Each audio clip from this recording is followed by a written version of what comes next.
Hello everyone, स्वागत है आपका हमारे यूट्यूब चैनल पे स्टार क्लासेस पे।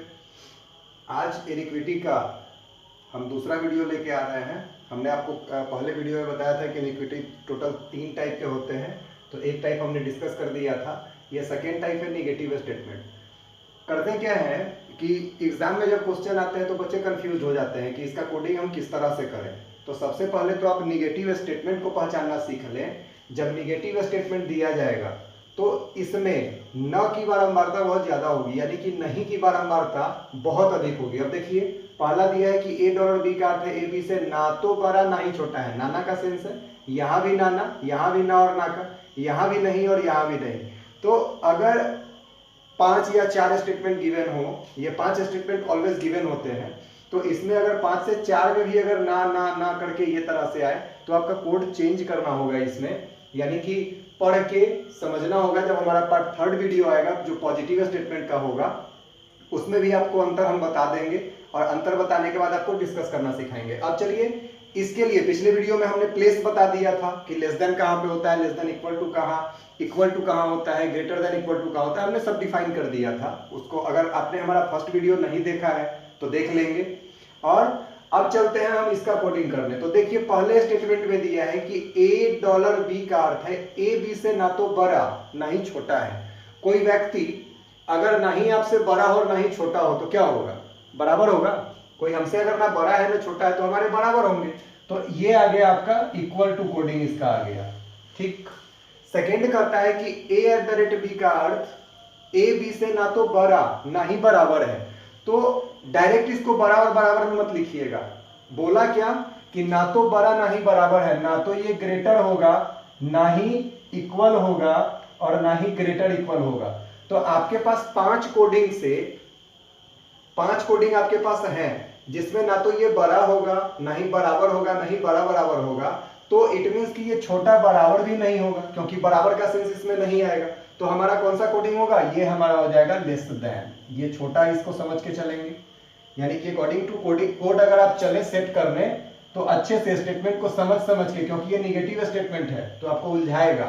देन आफ्टर कहता है कि ए परसेंटेज बी का अर्थ ए बी से ना तो छोटा ना ही बराबर है। देखिए, ये ना तो छोटा होगा ना ही छोटा बराबर होगा ना ही बराबर होगा, तो बराबर भी नहीं होगा, क्योंकि बराबर इंक्लूडेड है तो बराबर वाला होना नहीं है। ये भी नहीं, तो बचा क्या? ये आपका हो जाएगा ग्रेटर देन। ओके, अब चलते हैं फोर्थ को लेके। फोर्थ का कोडिंग क्या आएगा? अब आपको कहता है कि ए एंड बी, एंड का सिंबल है, ए एंड बी का अर्थ है कि ए जो है वो बी से छोटा नहीं है। तो छोटा नहीं है तो क्या होगा? बड़ा होगा, जबकि बड़ा तो ऑलरेडी आप रख चुके थे, इसको आप रखें बड़ा और बराबर। अब बच गया एक छोटा और बराबर।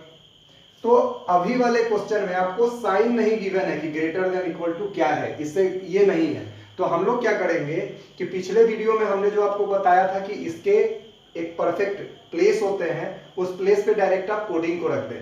तो याद करें कि हमने इक्वल्स टू कहां रखा था? बीच में।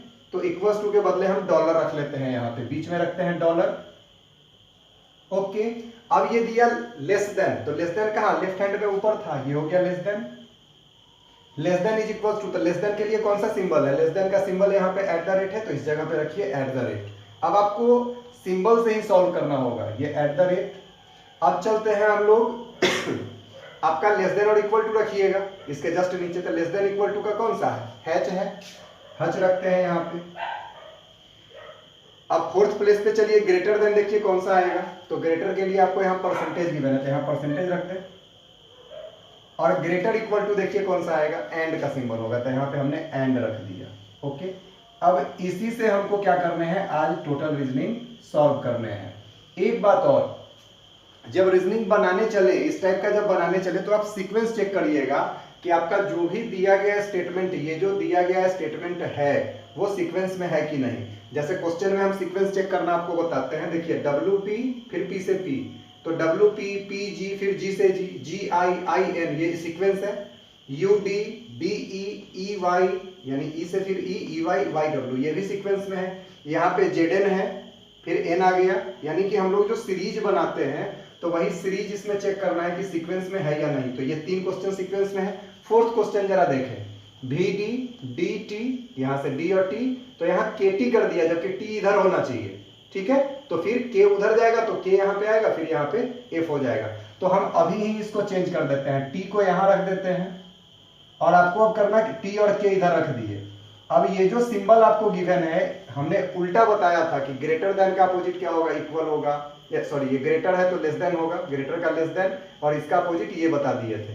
अभी क्या दिया है, डॉलर, तो डॉलर इक्वल, इक्वल का उल्टा क्या होगा, इक्वल ही होगा, तो यहाँ पे हम लोग टी डॉलर ही रख लेते हैं यहाँ पे, ठीक है। इसको, इससे कोई मतलब नहीं, अब ऐसे सॉल्व करेंगे। तो चलिए 1 बाय 1 क्वेश्चन सॉल्व करते हैं। पहला आपको एन और डब्ल्यू में निकालना है, तो एन यहाँ और डब्ल्यू यहाँ। चेक करिए, हैश एट द रेट में कौन सा, hash at the rate, hash at the rate में एट द रेट होगा, एट द रेट परसेंटेज में, एट द रेट और परसेंटेज में हमने कोई नियम बताया था क्या, होगा ही नहीं, तो ये कट गया। दूसरा आपको चलना है एन और डब्ल्यू में, फिर से वही एन और डब्ल्यू, तो यहाँ हैश और at the rate, hash at the rate में एट द रेट परसेंटेज में, एट द रेट और परसेंटेज नहीं होगा, ये कट गया। जब दोनों कटेगा तो आपका आंसर डी होगा। ओके, सेकेंड चलते हैं, u और y में, u यहाँ y यहाँ। ध्यान रखेंगे कि हम राइट डायरेक्शन में जा रहे हैं या अपोजिट डायरेक्शन में जा रहे हैं, वो आपको ध्यान रखना है। तो यहाँ u और y चलना है, तो एट द रेट और डॉलर, देखिए एट द रेट और डॉलर में कौन सा, एट द रेट होगा, एट द रेट और परसेंटेज में, एट द रेट के, यानी एट द रेट डॉलर में एट द रेट हुआ, एट द रेट परसेंटेज में फिर से नहीं होगा, तो ये भी कटा। देन आफ्टर आपको w और d चलने हैं, यहाँ w है, यहाँ d है। एंड और परसेंटेज में देखिए कौन सा आएगा, एंड और परसेंटेज में कौन सा, परसेंटेज होगा, उल्टा चल रहा है ये सीक्वेंस, w और d है, तो एंड और परसेंटेज में, एंड और परसेंटेज में परसेंटेज वैलिड, और परसेंटेज और डॉलर दिया है, परसेंटेज और डॉलर में कौन सा, परसेंटेज वैलिड होगा फिर से। तो परसेंटेज का अपोजिट क्या, परसेंटेज का अपोजिट एट द रेट, यहाँ एट द रेट है क्या, नहीं है, तो ये भी कट जाएगा, आपका आंसर हो जाएगा डी। फिर से चलते हैं m और n।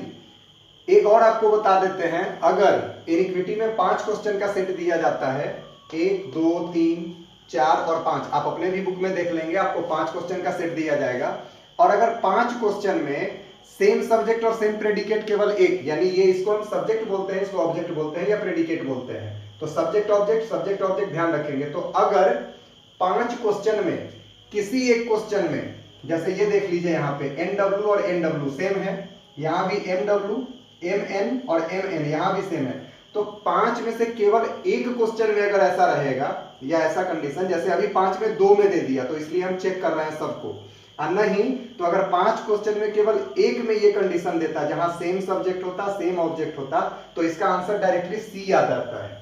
फिक्स है, आप अपने सेट को उठा के देख लें, अगर 5 क्वेश्चन का सेट हो जिसमें ये जो निष्कर्ष आपका देता है, वो निष्कर्ष अगर 5 क्वेश्चन में से किसी एक में n%w nw यानी mw nw, अथवा यहां भी ये तो अभी 2 क्वेश्चन दिया ना, आपको सिर्फ एक वाले में ढूंढने हैं कि 5 क्वेश्चन के सेट में केवल एक क्वेश्चन में अगर सब्जेक्ट ऑब्जेक्ट सेम रहा, तो आंख मूंद के आपका आंसर सी होगा, यानी आइदर और का फॉर्म आएगा, आप चेक कर सकते हैं, वो रहता है एग्जाम में। सबसे ज्यादा कंफ्यूजन इंसान को जो होता है एग्जाम में, जो भी स्टूडेंट्स हैं उनको सबसे ज्यादा कंफ्यूजन आपको सी वाले प्रोसेस में ही होगा। तो अभी हम पहले से ही, हमको पता है, तो पहले से ही हमने क्या किया, यहाँ पे क्वेश्चन जो हम लिखे हैं, तो इसमें हमको पता है कि ये 2 सब्जेक्ट, ये यहाँ पे 2 सब्जेक्ट और ऑब्जेक्ट सेम हो रहा है 2 क्वेश्चन के, तो इसलिए हम 5 चेक कर रहे हैं, नहीं तो विदाउट बनाए हम आंसर सी दे देते। ओके, चलिए थर्ड क्वेश्चन चेक करते हैं। एम और एन का, एन यहाँ है, एन यहाँ है, तो आप चेक करें डॉलर और हैश में कौन सा आएगा, डॉलर और हैश में कौन सा आएगा, हैश आएगा, ठीक, उल्टा चल रहा है एम और एन। अब हमको चेक भी नहीं करना है, हम इसी को, तो हैश का हैश, अब देखिए डॉलर एम और एन है, तो एम और एन में चले हैं, उल्टा मान है, डॉलर और हैश में कौन सा वैलिड होगा, डॉलर हैश में हैश, तो आंसर आपका क्या आना चाहिए, हैश का अपोजिट यानी एंड। तो एंड का मतलब क्या होगा, सॉरी एंड का मतलब क्या होगा, चेक करिए, and is equal to, and को हम किस प्लेस पे रखे हैं, ग्रेटर और इक्वल टू में रखे हैं ना, यानी आप इसको क्या लिख सकते हैं, ग्रेटर भी लिख सकते हैं या इसको आप इक्वल भी लिख सकते हैं, ये दोनों कंडीशन वाला आता है, ठीक है। तो आप जरा ये जो आंसर में जो गिवन आपका जो कोडिंग है उसको चेक करिए, डॉलर का मतलब क्या होता है, डॉलर का मतलब आपका इक्वल टू हो गया, और परसेंटेज का मतलब क्या है, परसेंटेज का मतलब ग्रेटर हो गया। तो अगर हम बोल दें कि इस दोनों को हम मिला लें, तो हमारा ये आंसर आ जाएगा, ये दोनों आएगा ना, ग्रेटर और इक्वल टू, ग्रेटर और इक्वल टू। तो इस तरह के जब कंडीशन होंगे तो आपका आंसर इसका होगा सी। ओके, फिर से समझा देते हैं। m और n में चलना था, m और n, इसीलिए हम बोले थे कि अगर 5 में केवल एक सेट का क्वेश्चन होगा, 5 में एक क्वेश्चन होगा जिसमें सेम सब्जेक्ट सेम ऑब्जेक्ट होगा, तो आंसर आपका सी होगा। आप अपने सेट को पलट के देख सकते हैं। हमने आज तक जितना भी पढ़ाया है उसमें यही सेम कंडीशन चलता है कि अगर 5 क्वेश्चन में एक में आता है तो आंसर हमारा सी होता है। इट मींस आइदर और, यानी कहने का सेंस है कि आप अगर सपोज रिक्शा से घूम रहे हो और उसमें कोई इस तरह का, अभी फैशन है इसमें, अगर इस तरह का कोई पीछे से आप किसी को देखें जिसमें आपको पता चला कि कोई लड़का है जो बाल पीछे रख रखा है प्लस कुंडल पहन रखा है दोनों में, तो आप पीछे से देख के उसको, या पीछे से देख के उसमें क्या जज कर सकते हैं उसको, आप बोलेंगे कि वो या तो लड़का है या लड़की है। इन द सेम वे या तो हमारा ये आंसर सही होगा या ये होगा। तो जब आइदर और का फॉर्म है, यानी या तो लड़का या लड़की, मतलब दोनों में से कोई एक तो होना ही है, चाहे जो हो जाए, थर्ड जेंडर को छोड़ के चलिए, है ना, तो दोनों में से कोई एक होना है। तो उस कंडीशन में आप क्या करेंगे कि सी वाला ऑप्शन देते हैं, यानी कि आपको सामने वाला जो है वो आंसर आपका काटे नहीं, आपका डिट्टो कर दे कि चलो भाई इसने सी किया है, या तो ये भी हमारा आंसर होगा या ये भी होगा। तो इसको एक बार फिर से एक्सप्लेन करते हैं क्योंकि सबसे ज्यादा सी पे कंफ्यूजन होगा। एम और एन चलना है, एम और एन, तो डॉलर और हैश की अगर बात करें तो डॉलर और हैश में हमारा कौन, हैश वैलिड होगा, यहां तक डिट्टो। अब हैश जब वैलिड होता है तो आप आंसर चेक कैसे करते हैं, क्योंकि ये उल्टा था तो इसका आंसर क्या जाएगा, एंड। एंड को आप किस प्लेस पे रखे हैं, एंड को हमने रखा है ग्रेटर और इक्वल टू पे, तो इसको अलग अलग हम ग्रेटर इक्वल टू लिख सकते हैं ना। तो इसके कोड को देखिए, डॉलर का मतलब क्या, इक्वल टू, और परसेंटेज का मतलब क्या, ग्रेटर। तो क्या इस दोनों को मिला के हमारा ये आंसर नहीं आ जाएगा, तो आएगा, इसलिए आंसर हमारा सी हो जाएगा। नंबर 4 देखते हैं, हमने पहले ही इसमें आपका सीक्वेंस चेंज कर दिया है। 4 में देखिए भी और एफ में कहा है, तो भी यहाँ एफ यहाँ, एंड और परसेंटेज में, एंड और परसेंटेज में परसेंटेज वैल्यू, परसेंटेज और डॉलर में, यहाँ हम चेक करते जा रहे हैं परसेंटेज और डॉलर में, परसेंटेज और डॉलर में आपका परसेंटेज वैल्यू, और परसेंटेज और हैश में, परसेंटेज और हैश में कोई रिलेशन हमने बताया ही नहीं है तो पहला कट गया। दूसरा देखते हैं भी और के में, भी है और के है, तो एंड और परसेंटेज, एंड परसेंटेज में आपका परसेंटेज होगा, परसेंटेज और एंड, परसेंटेज और डॉलर में, ये परसेंटेज और डॉलर क्योंकि के है, तो परसेंटेज और डॉलर में आपका कौन सा आएगा, चेक कर लीजिए। परसेंटेज और डॉलर में अगर चले, फिर से बता दें, भी और यानी कि एंड और चले आप परसेंटेज में, तो एंड और परसेंटेज में आपका कौन सा परसेंटेज वैलिड होगा, परसेंटेज और डॉलर, परसेंटेज और डॉलर में चले तो कौन सा वैलिड, परसेंटेज। देखिए यहाँ पे परसेंटेज है, तो ये आपका आंसर हो जाएगा, क्योंकि सीधा चल रहे थे, इसका आंसर हो जाएगा बी। हम एक बार रीचेक कर लेते हैं फर्स्ट वाले को, भी और एफ में, तो यहाँ पे एंड और परसेंटेज, एंड और परसेंटेज में चल रहे थे तो आ जाएगा परसेंटेज, परसेंटेज डॉलर में परसेंटेज, और परसेंटेज और हैश में नो रिलेशन। ओके, इसका आंसर आपका हो जाएगा बी। 5th क्वेश्चन देखते हैं, यहाँ पे आपको W और K बोला है, तो W यहाँ और K यहाँ है। ओके, W और K यहीं पे है, तो सिंबल कौन सा है यहाँ पे, हैश, लेकिन सीक्वेंस आपसे उल्टा पूछा है, तो हैश का अपोजिट कौन, एंड। ये तो एंड दिया है नहीं है, तो ये कटा। अब एस और बी चलने हैं, एस और बी, तो डॉलर और एट द रेट में, डॉलर एट द रेट में कौन सा होगा हमारा, एट द रेट वैलिड होगा, डॉलर एट द रेट में, यहाँ पे क्या है, एट द रेट गिवन है, इसलिए ये आंसर हो जाएगा, इसका आंसर हो जाएगा बी। ओके, आई होप आपको हमारा वीडियो पसंद आ रहा हो। अगर आपको हमारा वीडियो पसंद आता है तो प्लीज़ लाइक, सब्सक्राइब और शेयर जरूर करें। Thank you.